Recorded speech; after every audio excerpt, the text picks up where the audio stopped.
ہاتھ باندھ کے عرض کروں گا، فتویٰ لگانا میرا کام نہیں ہے، میں محبت کا پیغام دینے والا ہوں، میں پھر ہاتھ باندھ کے عرض کروں گا کہ وہ 600 پروں والا جو سر سے لے کر سارا جسم جس کا نور و نلا نور ہے، وہ 72,000 مرتبہ دیکھ کے نہیں پہچان سکا، یہ 2 سال ضربہ ضربہ پڑھ کے کیسے پہچان گیا؟ 72,000 مرتبہ دیکھ کے میرے نبی کو نہیں پہچان سکا۔ کیوں نہیں پہچان سکا؟ نبی نے وجہ بیان کر دی کہ کسی مخلوق میں رب نے وہ ذہن ہی نہیں ڈالا جو اتنا وسیع ہو جس میں محمد کی حقیقت آ سکے۔ رب نے ایسا بنایا ہی کوئی نہیں، اور یہ تقاضا محبت تھا۔ اسی کو محبت کہتے ہیں۔ رب نے محمد کے جلوے دکھائے ہیں جہان کو، تیرے میرے حصے میں جلوے آئے ہیں۔ رب محب جو ہے، مصطفیٰ محبوب جو ہے، محبوب کی حقیقت نہیں دکھائی جاتی، وہ تو محب اپنے لیے بچا کے رکھا کرتا۔ یہی تو مسئلہ ہے، محبوب کی حقیقت نہیں دکھائی جاتی، وہ ہمیشہ محب اپنے لیے بچا کے رکھتا ہے۔ کوئی بھی غیرت مند محب اپنے محبوب کی حقیقت کو عام نہیں کرتا۔ رب نے یہی کہا، لوگوں تمہیں خیرات دینی ہے اس کے حسن کی، کسی کو تھوڑی دیتی، کسی کو زیادہ دیتی، کسی کو کچھ اور جھلک عطا کر دی، فرشیوں کو ایک اور رنگ دے دیا، عرشیوں کو ایک اور جھلک عطا کر دی۔ رہی بات حقیقت کی، کہا وہ محب محبوب کا معاملہ ہے، یوں میں جانتا ہوں کہ میرے مصطفیٰ کو میں نے کون سی حقیقتوں کا مالک بنا دیا۔ تو یہ بات ممکن ہی نہیں ہے کہ کوئی حضور کی تعریف کر سکے، جیسے کرنے کا حق ہے، کیونکہ حضور کی حقیقت کو رب کے سوا جانتا جو کوئی نہیں ہے۔ تو اب آپ میں سے ہر عقل سلیم والا بندہ کہہ سکتا ہے، شاہ جی جب حقیقت کوئی نہیں جانتا، تعریف کر کوئی نہیں سکتا، تو پھر کیا آپ لوگ پاگل ہو؟ روزانہ جلسے کرتے ہو، روزانہ ریلیاں نکالتے ہو، روزانہ نئے جلوس نکالتے ہو، ایک کام جو آپ کر نہیں سکتے اسے چھوڑ دینا چاہیے نا۔ سیدھی سی بات ہے، آپ ایک کام کو مثال کے طور پہ اس دیوار پہ چڑھنا ہے، تو اگر میں اس پہ چڑھنا چاہوں تو مجھے چاہیے ایک دفعہ ٹرائی کروں، چڑھ جاؤں تو ٹھیک ہے، نہ چڑھ سکوں دوسری دفعہ کر لوں، پھر دوسری دفعہ بھی نہیں کر سکتا 3 دفعہ کر لوں، جب مجھ سے نہیں چڑھا جاتا تو مجھے چھوڑ دینا چاہیے نا، بھئی دیوار اونچی ہے مجھ سے نہیں چڑھا جاتا۔ تو بات یہ ہے، اصولی بات یہ ہے کہ ایک کام جو بندہ نہ کر سکے، جس قابل نہ ہو، وہ کام نہ ہو سکنے والا ہو، تو پھر وہ چھوڑ دینا چاہیے۔ کوشچن یہ بنتا ہے کہ جب حضور کی تعریف کا حق کوئی ادا کر نہیں سکتا تو ٹرائی کرو 1-2 دفعہ 3 دفعہ نہیں ہوتا تو پھر چھوڑ دو، بھئی ہمارے بس کا کام ہی تو نہیں ہے۔ جب کر بھی نہیں سکتے، اور پھر عجیب بات یہ ہے کہ یہ وہ کام ہے جو کوئی چھوڑ بھی نہیں سکتے، یہ کام کر بھی نہیں سکتے اور چھوڑ بھی نہیں سکتے۔ آپ نے تو اللہ نے زبان عطا کی ہے نا، خدا کی قسم جن کی زبان نہیں بھی ہے وہ بھی محمد عربی کی تعریف ہی کر رہے ہیں۔ زبان تو اللہ حضرت نے کہا تھا نا، لوا کے تلے ثنا میں کھلے، رضا کی زبان تمہارے لیے۔ زبان تو اللہ نے دی اس لیے کہ تعریف مصطفیٰ ہو، لیکن عجیب بات یہ ہے کہ جن کی زبانیں نہیں بھی ہے نا، وہ بھی تو میرے نبی کی تعریف ہی کر رہے ہیں نا، کیونکہ قرآن میں وعدہ ہے میرے مصطفیٰ کے ساتھ رب کا، وَرَفَعْنَا لَكَ ذِكْرَكَ، اور اس کی شرح رب نے خود بیان فرمائی۔ میرے مصطفیٰ نے پوچھا، یا اللہ میرے ذکر کو بلند کیا ہے، کتنا کیا ہے؟ کہا اِذَا ذُكِرْتُ ذُكِرْتَ مَعِي، حبیب میں اپنے ذکر کو اس وقت تک قبول ہی نہیں کروں گا جب تک اس میں تیرا ذکر شامل نہ ہو جائے۔ ہر چیز حضور کا ذکر کر رہی ہے، سرکار کا ذکر کر رہی ہے، خدا کا ذکر کر رہی ہے، تو سوال تو یہ بنتا ہے نا کہ جب ہو نہیں سکتا تو پھر کرتے کیوں ہو؟ تم کر نہیں سکتے تو پھر اسے چھوڑتے کیوں نہیں؟ تو میں اس کے لیے سادہ سا جملہ عرض کروں گا اور میری حاضری شاید اسی جملے کے حوالے سے قبول ہو جائے۔ صاحب کر نہیں سکتے، کرتے کیوں ہیں؟ صرف اس سوچ کے ساتھ کہ چھوٹا سا پرندہ منہ میں پانی کا ایک قطرہ لے کے ابراہیم کے لیے جلائی ہوئی آگ کو بجھانے کے لیے چل پڑا تھا. اسے انہوں نے کہا تھا کہ تو بجھا نہیں سکتا، جاتا کیوں ہے؟ تو جواب اس پرندے کا یہ تھا کہ مجھے پتا ہے میں بجھاؤں گا بھی نہیں اور چل بھی جاؤں گا، لیکن ایک کام ضرور ہو جائے گا. کیا؟ اس نے کہا کل لکھنے والا مورخ جب بات لکھے گا تو میرا نام آگ لگانے والوں میں نہیں، آگ کو بجھانے والوں میں آئے گا.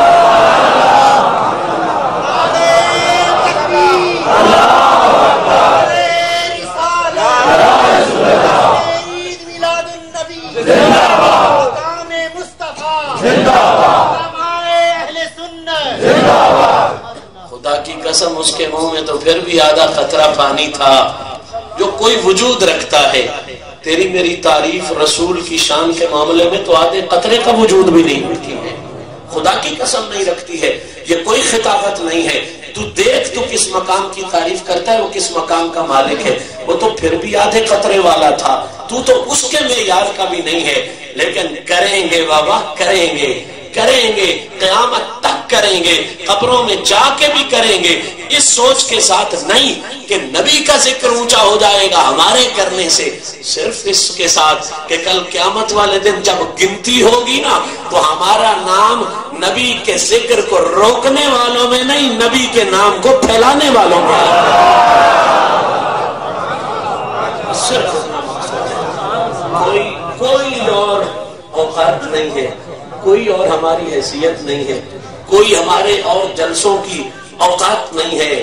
یہ جلوس، یہ جلسے، یہ ریلیاں، یہ محفلیں صرف اس مقصد کے لیے ہیں کہ کل جب رب کی بارگاہ میں گنتی ہو تو ہمارا نام پکارا جائے گا جیسے بھی ہیں، لگے ہوئے میرے حبیب کے نام کے ساتھ. آج اسی محفل میں ہم آئے ہیں نا جو نام لکھوانے والی محفل ہے. میں نے بھی حصول برکت کے لیے، نام لکھوانے کے لیے اسی فہرست میں قرآن مجید کی ایک آیت مبارکہ تلاوت کرنے کا شرف حاصل کیا تھا. مالک ارشاد فرماتا ہے وما ارسلناک الا رحمتا للعالمین. اس کا سادہ سا ترجمہ 3 لفظ ہیں بنیادی اس میں. پہلا لفظ ہے وما ارسلناک، دوسرا لفظ ہے الا رحمتا، تیسرا لفظ ہے للعالمین. بنیادی طور پہ اگر باقی جو زوائد ہیں اور جو باقی چیزیں ساتھ ملا کے ہم ہوتی ہیں ان کو چھوڑا جائے تو ارسلناک رحمتن اور للعالمین، یہ اس کے بنیادی جز ہیں. اللہ کریم فرما رہا ہے وما ارسلناک، سادہ سا ترجمہ آپ احباب کی نظر کر کے حاضری مکمل کرنا چاہتا ہوں. وما ارسلناک، اس کا سادہ سا ترجمہ یہ ہے اے حبیب ہم نے تجھے بھیجا. اے حبیب ہم نے، ارسلنا اور اگلا لفظ ہے کا. اے حبیب ہم نے تجھے بھیجا. 3 دفعہ کہہ لیجئے ہم نے تجھے بھیجا. ہم نے آپ پوچھو گے بار بار کیوں ہم سے کہلاتا ہے ہم نے بھیجا، ہم نے بھیجا، ہم نے بھیجا؟ تو قبلہ میں اس لیے کہلا رہا ہوں کہ آپ کے ذہنوں میں یہ بات نقش ہو جائے کہ اپنا آنا اور ہوتا ہے اور بھیجا جانا یہ اور ہوتا ہے. اپنا آنا اور ہوتا ہے اور بھیجا جانا. آپ میں سے ہر فرد یہ حق رکھتا ہے کہ مجھ سے پوچھے شاہ جی اپنا آنا اور بھیجے جانے میں کیا فرق ہوتا ہے، کیوں آپ اس بات پہ زور دے رہے ہو؟ تو جو اس گناہگار کی سمجھ میں آیا ہے، جو علماء کے جوتوں سے سبق حاصل کیا ہے، وہ صرف یہ ہے. آپ احباب اس جملے کو سمجھیں گے شاید مسئلہ یہیں پہ واضح ہو جائے. اپنا آنا اور ہے، بھیجا جانا اور ہے. بنیادی فرق کیا ہے؟ بنیادی فرق سمجھیں، مسئلہ یہیں پہ مکمل ہو جائے گا. بنیادی فرق یہ ہے جو آپ آئے وہ اپنی ذمہ داری پہ آتا ہے. جو آپ آئے وہ اپنی ذمہ داری پہ آتا ہے اور جو بھیجا جائے نا وہ بھیجنے والے کی ذمہ داری پہ آتا ہے.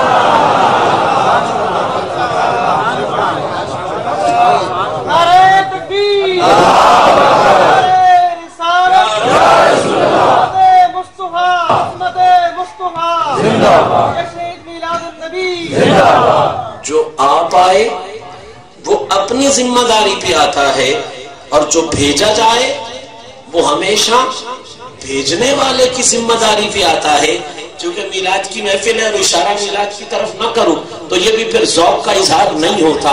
کتابوں میں آیا ہے کہ جناب حلیمہ کی بکریاں جب مصطفیٰ گھر آ گئے نا تو روزانہ پیٹ بھر کے آیا کرتی تھی، اور جو باقی وہاں کے رہنے والے لوگ تھے نا ان کی بکریاں شام کو بھوکی واپس آ جایا کرتی تھی۔ ایک دن ان کے بابے نے ان بچوں کو بلا لیا، کہنے لگا وہ بچوں تم بچے ہو نا، بے دھیان ہو، بکریوں کو ٹھیک طرح چراتے نہیں ہو۔ کیا بابا کیا ہو گیا ہے؟ کہنے لگا حلیمہ کی بکریاں رج کے آتی ہیں اور تمہاری بکریاں بھوکی چلی آتی ہیں، تم دھیان لگ جاتے ہو گے نا، بکریوں کو چراتے ٹھیک نہیں ہو۔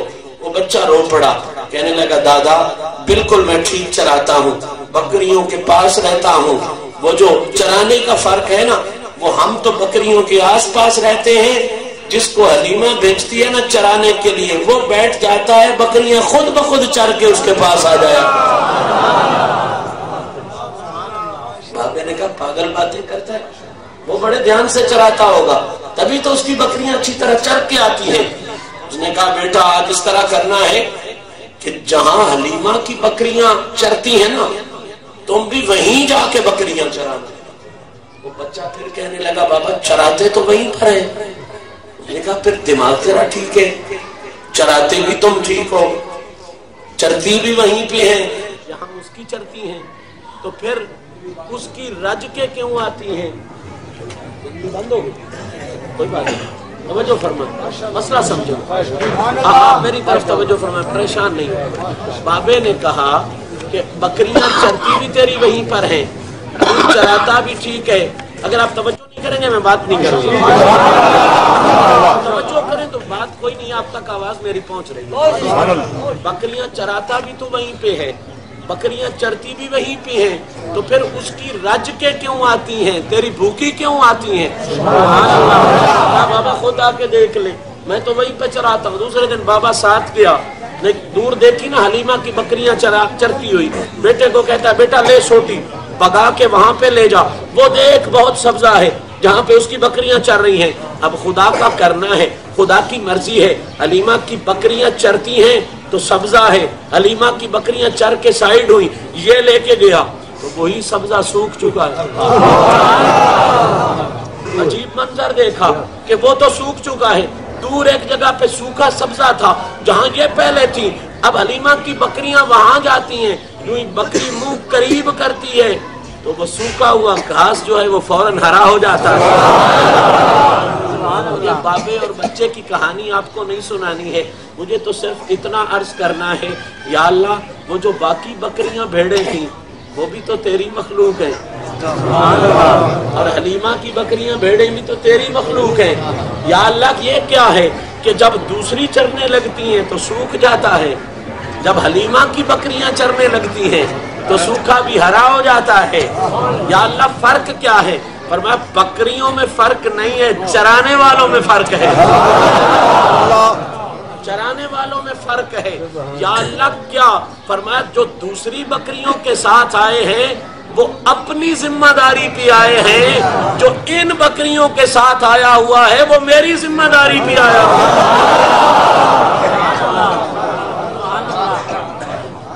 اپنا آنا اور ہوتا ہے، بھیجا جانا اور ہوتا ہے۔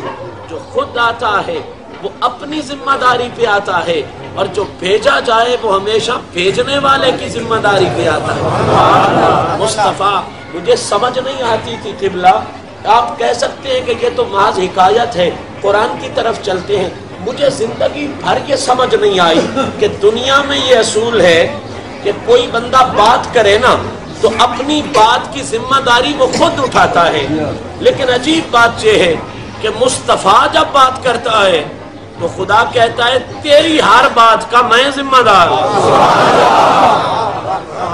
دیکھیے نا میں بات کر رہا ہوں، میری بات کے حضرت تو نہیں ذمہ دار ہو سکتے، میری بات کے شاہ جی تو نہیں ذمہ دار ہو سکتے، آپ کو حق پہنچتا ہے آپ مجھ سے پوچھیں شاہ جی آپ نے بات کی ہے اپنی بات کے خود ذمہ دار ہو. سیدھی سی بات ہے میں خود ذمہ دار ہوں. اصول کی بات ہے اصول کی بات ہے ذمہ دار ہوں. آپ کو اگر میری بات پہ شک پڑتا ہے تو آپ کہو گے شاہ جی شک ہے دلیل دو. میرا حق بنتا ہے دلیل دو. اگر دلیل آپ کو ٹھیک لگی آپ مان جاؤ گے نہیں ٹھیک لگی تو آپ کہو گے شاہ جی ابھی بھی ہمیں شک ہے. اب اگر بات منوانی ہے تو قسم اٹھاؤ. ظاہری بات ہے میں نے بات کی ہے اگر دلیل میری مضبوط نہیں ہے تو پھر مجھے قسم اٹھانی پڑے گی. میری بات ہے مجھے قسم اٹھانا ہے. آپ کی بات ہے آپ کو قسم اٹھانا ہے. عزیز کی بات ہو عزیز کو قسم اٹھانا ہے. کائنات صدقے جائے آمینہ کے لال کے مقام پہ دنیا میں یہ اصول ہے کہ جو بات کرتا ہے وہی قسم اٹھاتا ہے. اکیلا میرا نبی ایسا ہے جس کے لیے رب کا اعلان ہے وکیل ہی اے حبیب باتیں تو کرتا جا قسمیں میں اٹھاتا جا.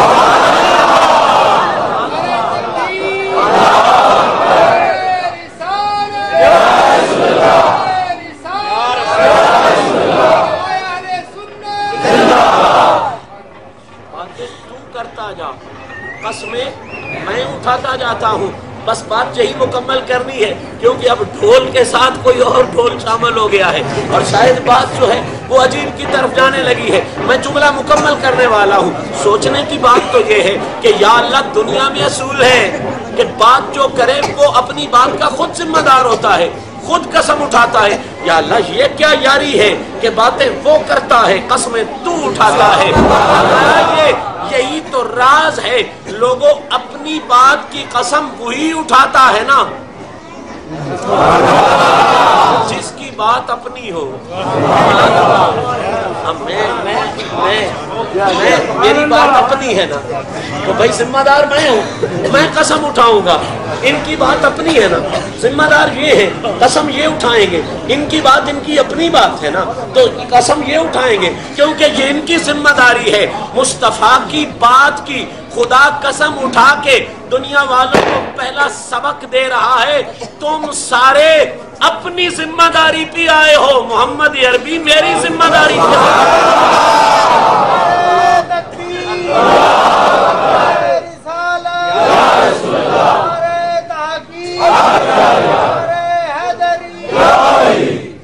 میرا نبی جو بھی کرتا ہے ذمہ داری خدا کی.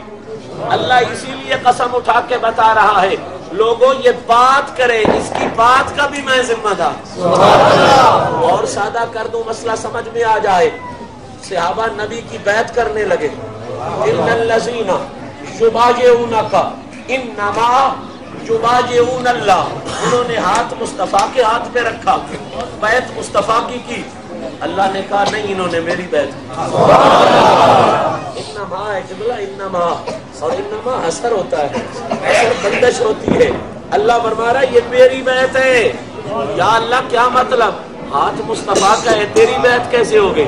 ہاتھ مصطفیٰ کا پکڑ کے بیعت کر رہے ہیں تیری بیعت کیسے ہو گئی؟ فرمایا تو نے ارسلنا کو سمجھا جو نہیں ہے پتا کوئی نہیں ارسلنا ہوتا کیا ہے. یا اللہ کیا مطلب؟ فرمایا یہی بات ہے نا یہ بولے تو بھی میری ذمہ داری ہے کسی سے ملے تو بھی میری ذمہ داری ہے کسی کا ہاتھ پکڑ لے تو بھی میری ذمہ داری ہے کسی کو ہاتھ پکڑا دے تو بھی میری ذمہ داری ہے.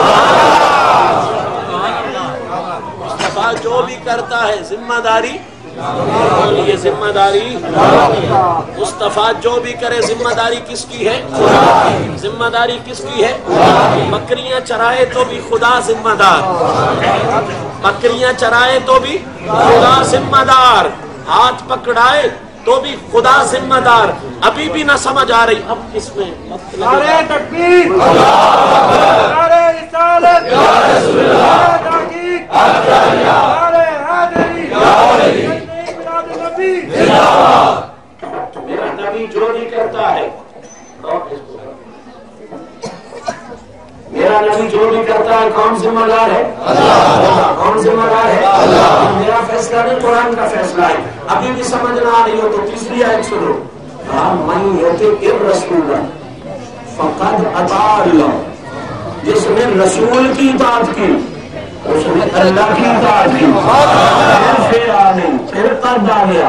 یا اللہ اطاعت رسول کی تیری کیسے اطاعت ہو گئی؟ فرمایا اس لیے کہ یہ عرض کرنا ہے، یہ جو بھی کرتا ہے اس کے ہر کام کی ذمہ داری میں نے اٹھا کے رکھی ہے۔ یہ جو بھی کرے ذمہ دار کون ہے؟ پھر کہہ لیجیے ذمہ دار کون ہے؟ جب اس رزلٹ پہ پہنچ گئے تو میں عقیدے کا مبلغ ہوں، میں عقیدہ نہ بیان کروں میرا فرض منصبی پورا نہیں ہوتا۔ میرا عزیز ہم نے قرآن سے یہ رزلٹ حاصل کر لیا کہ میرا نبی جو بھی کہتا ہے ذمہ داری اس لیے نبی کے فعل پر اعتراض یہ نبی پہ اعتراض نہیں ہوتا، یہ ہمیشہ خدا پہ اعتراض ہوتا ہے۔ اس پہ اعتراض ہوتا ہے ذمہ داری جو اس کی ہے، اب ذمہ داری جو اس کی ہے میں نے کہا تھا نا کیسے کام نہ کرنا ہے، ذمہ داری جو خدا کی ہے، سرکار کا ہر فعل ذمہ داری خدا کی ہے۔ اب چونکہ آپ ایسے ماحول میں ہیں یہ مسئلہ سمجھنا آپ کی خدمت میں پیش کرنا بڑا ضروری ہے۔ سرکار جو بھی کرے ذمہ داری کس کی ہے؟ ذمہ داری کس کی ہے؟ کیا مطلب کہ میرا نبی اگر کسی کو اپنے کاندھوں پہ سوار کرائے تو بھی ذمہ داری خدا کی ہے، اور کسی کے کاندھوں پہ خود چڑھ جائے تو بھی ذمہ داری خدا کی ہے۔ جس کو جس پہ اعتراض ہوگا وہ مصطفیٰ پہ اعتراض نہیں، وہ خدا پہ اعتراض ہوگا۔ مرضی ہے آپ کی، ذوق ہے آپ کا، آپ اس جملے کو سمجھے ذمہ داری ہے، اور میری ذمہ داری میں تو کمی ہو سکتی ہے کیونکہ میری ذمہ داری میں ساری میری مرضی نہیں چلتی، دوسروں کی مرضی بھی چل سکتی ہے، لیکن خدا کی ذمہ داری میں کوئی کمی نہیں ہو سکتی، اس لیے کہ خدا کی مرضی ہر حال میں ہو کے رہتی ہے۔ خدا کی مرضی ہر حال میں، یہ ذمہ داری کو اگر مرضی کے ساتھ ملا کے سمجھے تو مزید مزہ آ جائے گا، مزید کیفیت آ جائے گی۔ یوں کہہ لیجئے میرا نبی جو بھی کرتا ہے مرضی خدا کی ہوتی ہے، ذمہ داری بھی خدا کی ہوتی ہے اور مرضی بھی خدا کی ہوتی ہے۔ اور سادہ کروں، میرا نبی کسی کو لعاب دہن آنکھوں کے لیے عطا کرے تو بھی رضا خدا کی ہے، اور وہی لعاب کسی کو ایڑی کے لیے عطا کر دے تو بھی رضا خدا کی ہے۔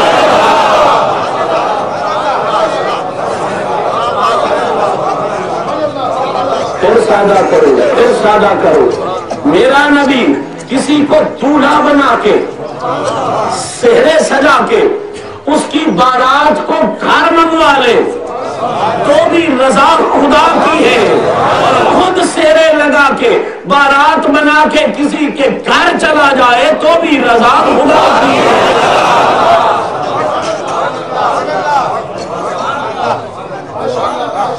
کسی پہ کرم فرما کے اسے امانتیں عطا فرما کے اپنے بستر پہ آپ سلائے،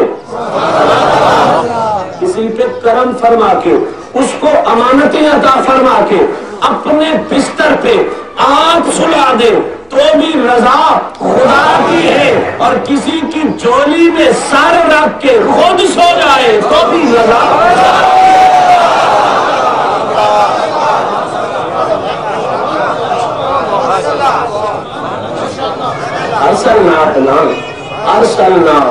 ارسلنا خود نہیں آیا، وہ بھیجا گیا ہے، اپنا آنا اور ہوتا ہے، بھیجا جانا۔ میرا جملہ محبت ہے، آپ سمجھ گئے، میرا ذوق پورا ہو جائے گا، میری حاضری پوری ہو جائے گی۔ اگر کسی کا ہاتھ پکڑ کے اپنے حکم کے ساتھ مسجد نبوی کے مصلی کا مالک بنا دے،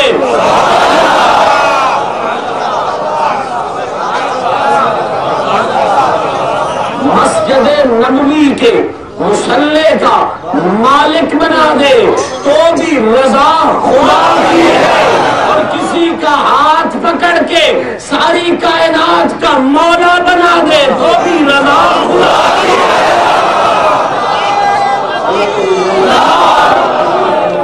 میں نے جو گزارشات کی ان میں کوئی لفظی زبان میں غلطی ہو گئی ہو، رب کریم اپنے پیارے حبیب کا صدقہ معافیاں عطا فرمائے۔ لفظ ارسلنا کے حوالے سے میں نے بات کی کہ بھئی اپنا آنا اور ہے اور بھیجا جانا مصطفیٰ کا ہر فعل خدا کی ذمہ داری ہے، اس لیے نبی کی ذات پہ اعتراض کرنا یہ خدا کی ذات پہ اعتراض کرنا ہے۔ اس اہل سنت والجماعت کو یہ اعزاز حاصل ہے کہ انہوں نے اس راز کو سمجھ لیا ہے اور وہ کہتے ہیں کہ تم ذات خدا سے نہ جدا ہو نہ خدا ہو، اللہ ہی کو معلوم ہے کیا جانے کیا ہو، چپ کر میرے علی خدا نہیں ہے۔